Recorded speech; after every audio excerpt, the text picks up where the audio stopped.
ওই দেখ শালিক, প্লেনটা কেমন আকাশে উড়ছে। ইস, আমিও যদি প্লেনে চড়ে আকাশে উঠতে পারতাম, কতই না মজা হতো বল। প্লেনে চড়ে আকাশে উঠতে হলে তোকে যে পাইলট হতে হবে, আর এর জন্য অনেক টাকার প্রয়োজন, বুঝেছিস? তাই প্লেন চালানোর ইচ্ছা মাথা থেকে মুছে ফেল। পাইলট হওয়াটাই আজ থেকে আমার স্বপ্ন, আর আমার স্বপ্ন পূরণ করতে আমাকে যতই কষ্ট করতে হোক না কেন, তা আমি হাসি মুখে সহ্য করব। এরপর টুনি আর শালিক গল্প করতে করতে যে যার বাড়িতে চলে আসে। মা, ও মা, এক গ্লাস পানি দাও তো।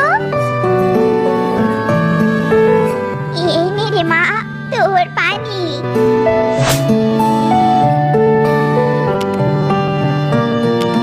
আচ্ছা মা, তুমি আমাকে ভালোবাসো? এটা আবার কেমন প্রশ্ন বলতো? আমি তোকে ভালোবাসবো না তো কাকে ভালোবাসবো?